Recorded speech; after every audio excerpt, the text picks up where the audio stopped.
On today's show, we have the great honor of having Julius Shepard-Morgan, who is a media professional who has been in the creative space for almost 15 years. His passion for storytelling through audio has spanned several major platforms, including, are you ready for this list? SiriusXM Radio, Megaphone, Spotify, iHeartMedia, and now right here at Resonate Recordings, where he produces this podcast. And so we're so excited to have Julius on the other end of the camera today.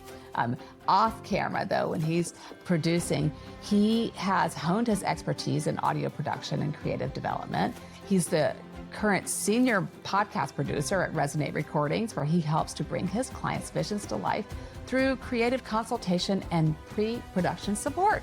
He helps us all the time on this show, Belonging Reimagined. So Julius is also the creator and host of his new podcast, Hey You, Yes You, which is a show that's dedicated to inspiring you to reach new heights and become your best self.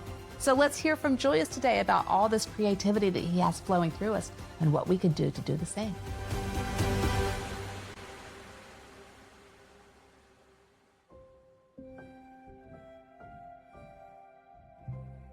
Friends, we have a special episode today on belonging and creativity with one of my new friends, Julius Shepard-Morgan, who just happens to be the producer of Belonging Reimagined, this podcast that you're listening to right now.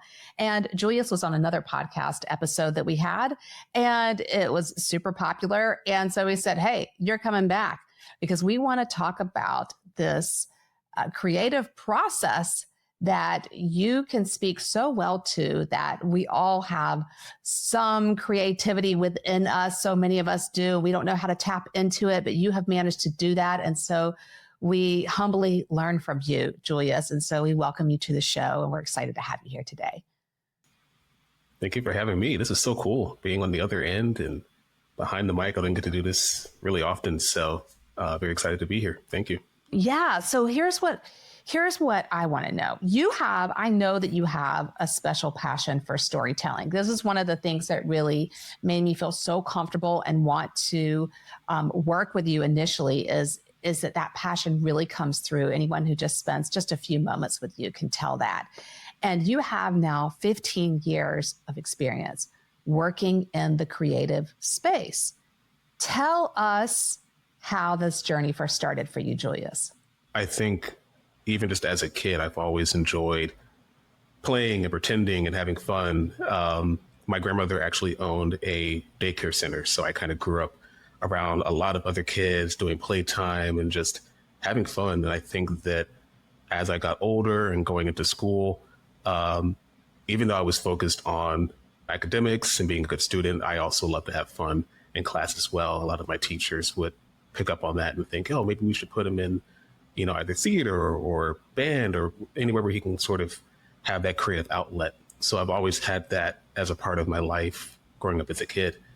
And as I got towards high school and started to think about college and what I wanted to do with my life, I think that that's when I realized that I could turn this into a career and put my passion to a focus and really do this for a living. And so that's when I started looking into some high school programs, getting into videography, photography, looking into schools where I could go to school for either news or journalism or media production. And that's how I ended up at Temple University, where I was studying media studies and production, and had a really great program there. So I got to learn a lot working in some of the radio classes. We actually had our own version of Saturday Night Live called Temple Smash. So I got to work my way up. Yeah. So we did 4 shows a year. They were recorded live with a live studio audience, and they aired live on TUTV, which was amazing. Started off as their audio guy and worked my way up to becoming the director of the show my senior year, and getting to run the control room, having a live camera set up on the floor. And that was an incredible experience. And I think that that's when I realized this is it. This is what I want to do for the rest of my life, whether it's video, whether it's audio. Just being creative is something I just can't let go of. And it really is a passion of mine. And I've been so blessed to be able to do this in my career for the last 7 years since graduating. But really before that, I think my first paid gig, I think I was 14. when I filmed a wedding. And Wow. that was back when the first, I think it was the iPhone 4 was the first phone with the 720p HD, and people's minds were blown that you can even film something on a phone. But that was it. That was my first Yeah. paid gig. So, ever since Wow, then. 14 years old. And so, when you're describing that, Julius, what I'm hearing as you're describing working, I mean, your grandmother working in the preschool and being in there is this, and you said you had so much fun. What I'm hearing is freedom. Like that's the word that just sits with me so hard when you say, I had so much fun. There's a freedom in being able to be creative. And I truly believe that all of us have to have some level of creativity in our lives. Otherwise, we're just living like this cookie cutter kind of life. Like we are being creative when we have decisions that we have to make. I mean, we're carving out our lives one way or another. To some degree, we have the freedoms to do that. And when we do, that's exactly what it feels like. There's this liberation that comes with creativity. And so many folks who are creative in some of the ways that we think of when we think of creativity, like a lot of what you were just talking about, like arts and music and photography and video and these kinds of ways, they think, I'm not going to be able to actually make a living out of this, or they think that they can, but then they're told that they're not, So I'm curious, who were some of the influencers that you had in your life that made you think, I think I can actually really pull this off. I can do this. I was honestly really lucky to have a massively supportive family. There wasn't one person in my family who said, maybe this isn't the right path, or sure you don't want to be a doctor or an engineer. They make the big bucks. Everyone in my family was extremely supportive about this passion. I think I come from a very creative family. My mom introduced me into the field of photography. She did photography on the side for a while, and that was also one of her passions. And so seeing that in my family, where people did choose a different path into more traditional career paths, I think with the way that the world is changing and new technology is out now, and the ways that we interact with social media, and there are 15-year-olds making millions of dollars on YouTube alone. It's just the industry has changed so much that I think with the time that I was growing up, they started to see that, and there was more openness to someone pursuing the career more into the creative side rather than something more traditional like engineering. Yeah. And see, what I'm hearing from that is this: you clearly already had this natural way about you when you were young and had this creative spirit that wanted to be free. I mean, that's obvious just from the way you talked about how you would just do all kinds of things when you were younger in preschool. And so then you already, as a child, like most children naturally, are celebrating self, right? Just by saying having fun, by the way, is a way of celebrating yourself, and just embracing it, not really thinking anything of it, and having that community around you that says, yes, we got you, that mirrors that back to you. It says, yeah, that's great. Keep doing that. It kept you, it sounds like, from even considering any kind of self-abandonment. It's like, why would you do anything besides the thing that you love to do? That's what I'm hearing from you. Exactly. And I think all of us have that creative bone in our body. All of us have this want and this need to be free and to express ourselves in many different ways. It's just, when I thought about it, I really can't imagine doing anything else. I mean, the only other thing I considered was going into the psychology field. I actually did minor in psychology as well. But even as I was thinking about that, I thought about becoming a music therapist. So even using creativity, if I were to go that route, using my creativity in a way that helps other people express themselves who might not have the tools or the means to be able to do so. So it's kind of interesting thinking back on it now that even though I was thinking about taking that route, it still would have had a creative spin on it. I was the same way initially when I did go into this field, because I was so interested in theater, which I've talked about quite a bit. And I was thinking I would do psychodrama, which is a type of like therapy that people can do. And it's like these different parts of self, right? That sometimes can feel like they're competing with one another. But what I have experienced is that, sometimes the way you come in as a producer is like being a therapist, to be honest with you, because I feel that from you. And I feel like you should send me an invoice for the therapy portion of your production. So I really appreciate that in you. And so you're going to bring these different elements of your spirit forth regardless when you allow that. And we can even be creative with the way that shows up. So if you are creative and you are also an engineer, which by the way, many engineers are creative, most are, then you can still bring that creative element into that space. Or even if you're going down the traditional road as a doctor, for example, I see my dad do this all the time. He has patents and all kinds of things because he can't abandon that creative spirit within him. And so, what I've noticed is that it doesn't have to be an either or. You could find ways to integrate the different parts of self into whatever it is that you're doing. But, you've worked for some major platforms, Julius. I mean, like, names that are known across the board: SiriusXM, Megaphone, Spotify, iHeartMedia. And, people on the outside, especially in these last few years, we hear all kinds of stories of what like cutthroat industry media can be. And I'm wondering what your experience has been around that within the media industry.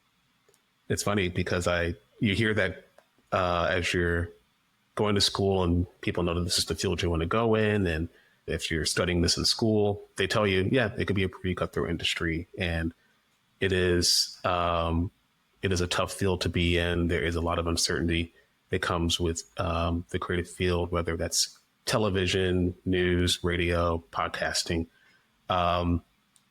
Luckily for me, I wouldn't say it's necessarily cutthroat. I've had some pretty good experiences, even in some of those major platforms as you listed. I would say sometimes it can be a thankless job, which you do know going into the field as well. Mm-hmm. You're not always going to get a pat on the back or a great job for every good piece of media that you put out. You kind of have to trust yourself that what you're producing, what you're putting out is good and is of good quality, because you're not always going to hear it. You'll hear when it's bad, but you're not always going to hear when it's good.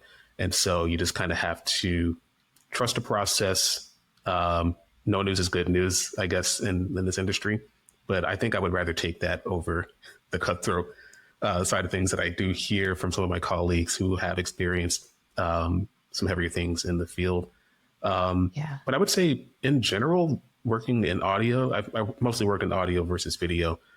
It has been a little more laid back and chill compared to some of my friends who have worked on the video side. So that could be, just a byproduct of the sub industry of audio versus video. Yeah. Yeah. And, it's interesting to me how ironic that is, that this energy of creativity that, we were describing earlier as freedom would then end up being within a system of itself that's considered cutthroat. It's like the opposite of freedom. So there's a great irony there. It seems like the energy with which people are coming in is not really being supported in that space for a lot of folks. And we look at like universal belonging, community belonging from that perspective of like, it's not holding space for that creative energy in the same way that like your family did, for example. And what that does to a creative spirit, I can't even imagine, when you're talking about some of your friends and some of your colleagues who have been in that position before. So as a Black man working in the creative industry, though, living in New York, where are the spaces that you feel being a creative, right? Where you feel like really deeply understood, where you feel truly, genuinely accepted, where you feel truly, genuinely celebrated, the different elements of belonging? I just think about all the people who came before me I'm not originally from New York. I moved here for opportunity and for growth, and it's a great place to be able to do that and to flourish in this field. But for all the people who grew up in Harlem, grew up in Brooklyn, people who I've had families who grew up as jazz musicians in Harlem, people who did stand-up comedy in Brooklyn and struggling to make it. I think knowing that rich history of a city like New York, it does give you the confidence that you can make it here, especially as a person of color. You do see people being seen, embraced, celebrated just on the subway, busking and playing music out in the subway. And I think that that's a beautiful thing, that there are a lot of people who have made it in life just by doing that. And I think living in a city that celebrates culture, a city that is culture, there's so many people who come from all walks of life, who live in the city.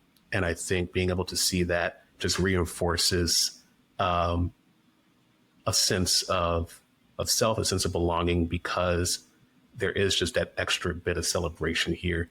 And that's part of the reason why I love living here. I never thought I would want to live in New York.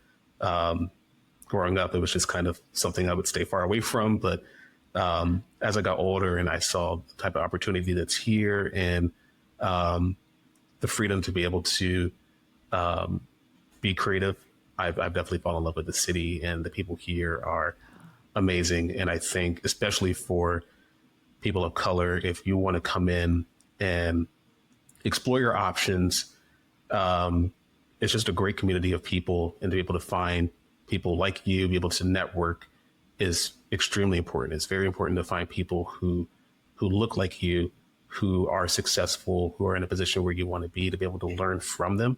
And I've definitely had that in the few years that I've lived here. And that's something I definitely don't take for granted in my development. Mm-hmm. There's no place like New York. We could say there's this, it's dirty, and people are this or that. I have to tell you, we went last year for the first time in a while. And first of all, the city was really clean compared to how it used to be. So I just want to props to New York, right? Stop dogging on New York, folks. And I live in the South. Okay. People can be quite friendly here. They're known for their hospitality, of course. I'm deeply forever grateful to this culture that I grew up in here in the South, because of the opportunity that it has afforded my family, and the friendships and the relationships that we've made. And also, when we went to New York last year, I was in a wheelchair because I had just had yet another surgery. I think it was hip surgery number 8 at that point. And I was in a wheelchair that time. And I have to tell you something, folks. New York, they were so good to me. The New Yorkers were amazing. Not one time did I experience any kind of microaggressions. Not one time did I not feel supported. People got out of the way on those narrow sidewalks. They were yelling at other folks to say, hey, get over, move over, super, super accommodating. So nice. Being able to see people who look like me everywhere, not just the one token person possibly that's going to be in the same restaurant as me, but everywhere. I actually felt my body deeply exhale in a way that I have not done in a long time. And I bring that up because I felt so free, back to that creative spirit. I felt so free to dress how I wanted to dress, wear scarves in my hair. Today I'm wearing a scarf in my hair. Here in the South, I wear a scarf in my hair. That might mean something kind of scary to some folks, because they might see me as, what they might call a terrorist or something like that. And I just want to wear a scarf in my hair. And first of all, those things aren't true. Those assumptions about people, even if I did wear a scarf for religious reasons or other reasons, but I can, wear whatever makeup I want to wear. And New York, I could just be so free to play with different forms of expression. And, I'm talking about clothes and physical appearance, but really anything through language and writing and movement and all different kinds of ways. New York is, again, that space that just, again, it's that a larger system of what we were talking about from your family, having space like that to actually really figure out what you're made of, because that's what creativity is really about. Let's see what we're actually made of. And we got to have more spaces like that. And not every place is New York, and not every place needs to be New York, but we can create our own microcosms of safety for the people around us so that they can explore just different expressions and figure out who they are. So yeah, I love it, New York. It's great. it's a lot of people who come here to find belonging. It's a lot of people who unfortunately may come from areas where they don't feel seen or embraced or celebrated. And they come here for opportunity, but also to find their group, to find their people. And I think in a way, we're all here in search of something, and that there's that common ground. And I think a lot of us find it. That's the beautiful part of New York. That's the magical part about the city, is everyone that you meet is here because they want something bigger for themselves. They want something bigger in life. And I think having that undertone across the city is the reason why you feel like you belong when you come here, whenever you visit. The people who are so good to you, they may not always be, the nicest or the friendliest, but they're going to be kind to you. They're going to help you out when you need it. They're going to pick you up when you're down. And that's something I love. I mean, I grew up right outside of DC, so very political, everyone is there for a different agenda. And you might not necessarily feel that. People down there are nice, they're kind, but it's a different feeling up here. You really do feel more that sense of community. If you just moved to New York, you're going to find someone who's been here for 10 years. Oh, well, let me take you downtown. Let me show you where to go, where all the best food spots are. Where'd you get your first pizza? Oh no, that place is trash. Let me take you to the next place. You immediately feel like you belong, and everyone here is a New Yorker. As long as you respect the place will respect you. And that's what I love about it. That is so true. That is so true about New York. I just love it so much. It's amazing. But you're now at Resonate Recordings, which is where we produce Belonging Reimagined, and you're the senior podcast producer there. Resonate does a lot of things, but you're the senior podcast producer there. It's really unique and really magical what you're able to do, Julius, because people come in just like I did. They come in and they have a vision of like, I want to do this. I want to share this model. Like go use me and say, I want to share this model. I don't really know how to explain it to folks, but I want to talk about it. And you're able to sit down in this like kind, gentle, brilliant way that you have and tease the things out and bring this like very loose vision sometimes that people have and make it a reality. I mean, you're literally making dreams come true for folks, These are the things that kept me up at night. These are the things that I was like really dreaming big about. And you make that happen, which is, by the way, thank you for what you're doing. It's such a great service because it allows people like me who have a creative spirit, but not sure sometimes how to hone that in.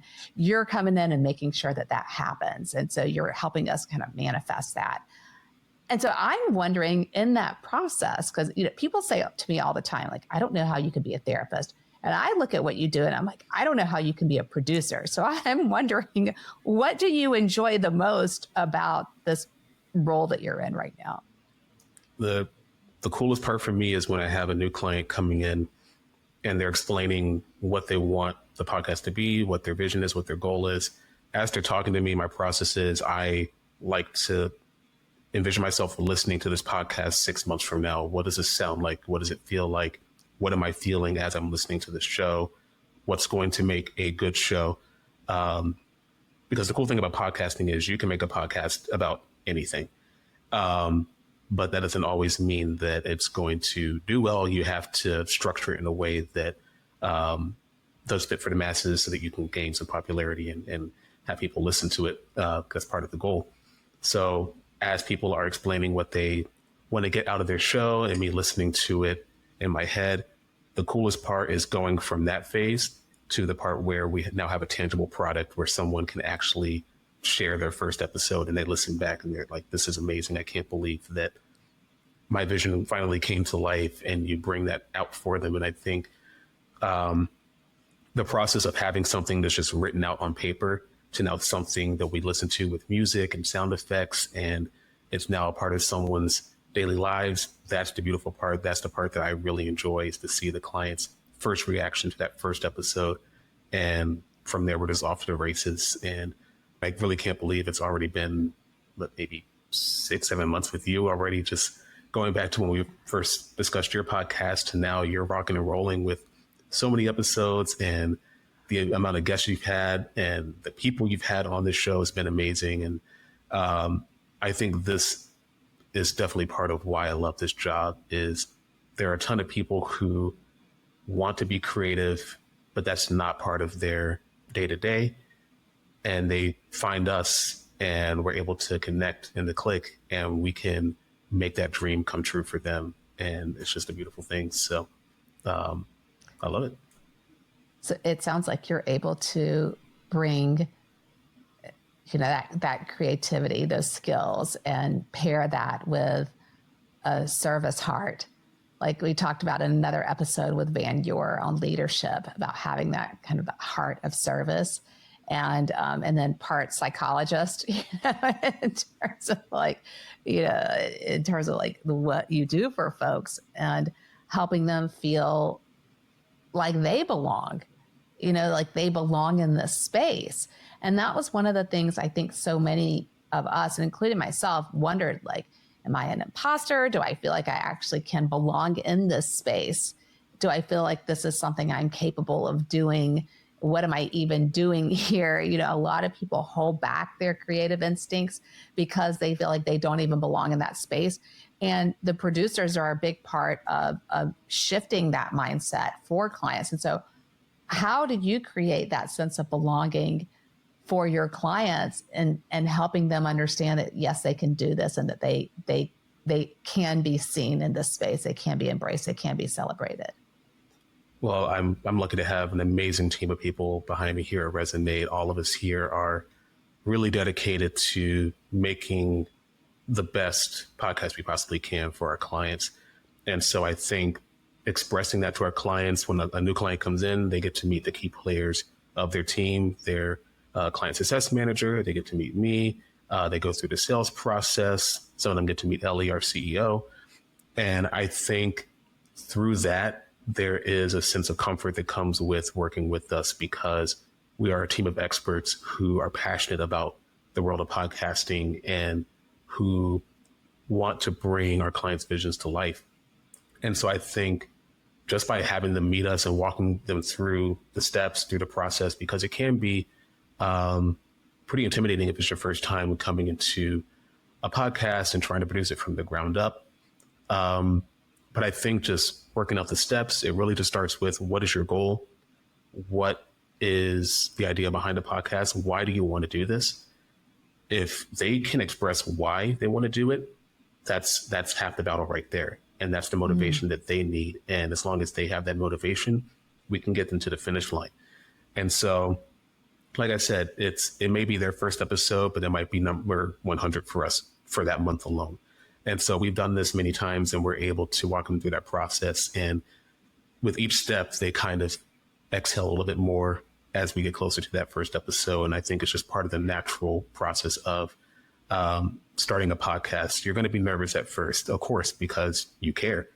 If you didn't care, you wouldn't be nervous. So that's just something that we understand. But again, just reinforcing what it takes to create a good podcast, and that we're going to be with you every step of the way. I think that helps to bring them down a little bit and to really embrace the fun part of the podcast production process. And yeah, like being in preschool again. Exactly. Yeah, that freedom and fun. And so what I'm hearing from you too, Julius, is that, like, reminding people of who they are. When you're saying that, if knowing what motivates them, like being clear about what their goals are and why they want to do this, like their why. We hear people say that a lot.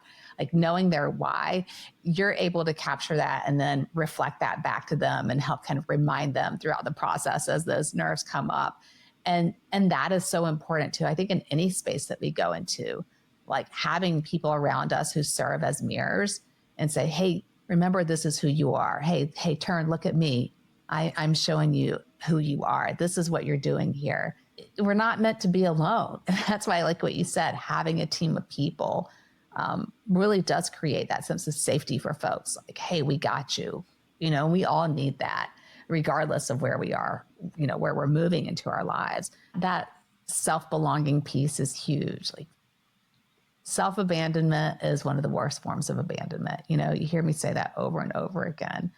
And when we aren't bringing at least elements of who we are into the things that we're doing, into any like interaction that we're having in life, then and that doesn't feel so great. That doesn't feel so great. And then kind of the essence of what we're doing is really lost, you know, in many ways.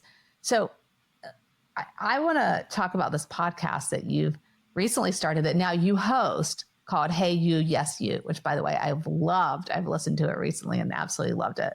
So this particular show is dedicated to providing like inspiring like affirmations and also inspiring listeners to become really better versions of themselves, right? And I'm wondering what the backstory of this show is. I've genuinely not asked you this question. I'm curious. Yeah. So I was in a transitional period early last year, got laid off from Spotify and had to kind of figure out what I was going to do next in my life, in my career. You know, that was a dream job that I had. So it wasn't really disappointing to have that not be there anymore. So just kind of refocusing the direction of me, not even just my career, just me as a person. And another colleague of mine and a close friend of mine was also laid off. We were working together, both at Megaphone and then moved over to Spotify when we were acquired. And we just have really good creative chemistry together. And we came together and we were thinking of projects we could work on together in the interim while we found our next gig. And I came up with the idea of Hey You, Yes You, really as a way to pick myself back up, just things that I want to tell myself that I never have. You're supposed to look yourself in the mirror and give yourself some positive affirmations, but I've just never done that, even though I know I should have. And this was kind of a way for me to finally do that in a way that makes sense for me, which is through podcasting. And so I worked with my creative partner and we came up with some scripts and how I wanted to convey these messages to people. So when you're listening to it, it's things that I really want to tell myself that have really helped me, but I also want to help and encourage others and do it in a way that is tangible. It's, you know, quick, under 3-minute episodes. You can binge it or you can listen to it every morning as you brush your teeth. Again, it's just a way for people to remind themselves of who they are, who they can be, and to motivate them to put those words into action. And I'm doing it right alongside them as well. And that's the beautiful thing. So they release every Thursday, and it has been a huge honor to hear some of the feedback I've been getting from family, from friends. I'm just really proud of how it turned out. And now I have the podcast bug. I want to branch out and do other shows now. So you might be seeing some more shows from me, some different ideas that I've had that where I can now go and produce those as well. So just be on the lookout. Cool. But I'm excited. I love the show. I think what I was surprised about is how short it was. And I was like, oh, it's going to be short. I wanted to hear Julius's, like your voice. Your voice is so soothing. I want to hear your voice more, which means then you just binge. But then when I listened to it, I was like, oh, it's like affirmations. And so like 2 or 3 minutes of affirmations is perfect, you know, because then it's not overwhelming. It can stay in your head. If you want to hear Julius's voice, you can just hit rewind, just play it again, by the way, which I did. I did like 3 times. I was like, this is really, really good. Yeah, it was fantastic. I genuinely mean that. It was fantastic. Really enjoyed just hearing what you were saying. You could feel the energy of you coming through too. It's really, really great. So I'm glad you put that out there. Julius, what's belonging mean to you? To me, belonging means you walk into a room that's already bright and it just gets brighter. You're adding to the space where there's already a collective and they just pull you in and say, come on in. You know, it's, I try to feel a sense of belonging by myself, but as you mentioned, you do need other people to sort of fill that space. And I think, you know, between the pandemic and also working some remote jobs, it has been really important for me to rebuild those in-person connections, whether it's my family who don't live in the same state as me or friends who don't live, you know, necessarily really close to me. It's how do I find that sense of community again? And I think, as I mentioned, if you walk into that room and it just gets brighter because you're there, and you don't have to do anything else other than just show up. I think that that's the purest form of belonging to me. Oh, you know what's so beautiful about that image is that they're not dimming your light. You have to walk in spaces that actually let you be bright and light and aren't trying to dim it. And it goes all the way back to community again. You're talking about your family and how they really let you just be as bright as you wanted to be. That's beautiful. That's beautiful, really. Thank you so much, Julius. I love this topic. Keep on keeping on doing what you're doing. And that goes to everybody. Like, push a little more. You know, if you find yourself kind of in these rigid spaces and doing the same thing day in and day out, and you're thinking, gosh, how did I get in here? And I just want to get, you know, something shaken up a little bit and do something different. Get creative. And creativity does not mean that you have to get on a stage. It does not mean you have to get on a microphone. It does not mean that you have to paint on a canvas. It could be, I'm going to be creative about what my day looks like. I'm going to change it up a little bit. I'm going to go walk a different path. I'm going to go drive a different way. I'm going to go find a hiking club. I'm going to go listen to a different song today, like different music. It could be anything. It could be any way that you're shaking up your life a little bit that helps you feel like you're a little bit brighter, that you're shining a little bit more of yourself than you did before, and that you're shining more on yourself than you did before, just like you were describing, Julius, with what belonging means to you. So beautiful episode. Thank you for being here today. And thank you for all that you do for the show. We appreciate you. Thank you so much for having me. It's an honor, and I can't wait to produce some more amazing episodes with you. So let's keep on chugging on. Thank you. Yeah, let's do it. Thank you so much for joining us for today's episode. All of the show notes and links can be found on my website at drmonanour.com. That's drmonanour.com. Throughout most episodes, you'll hear me referring to the belonging model that I developed, which is represented by a belonging life map that helps you explore areas in your life where you feel more connection and areas where you might feel more isolation. And you can get a free copy of your own belonging life map on my website. Again, that's drmonanour.com. If you like the Belonging Reimagined podcast, please subscribe and consider leaving us a review. That can help more folks find us and keep more episodes coming. Until next time, I'm Dr. Mona. You're right where you belong.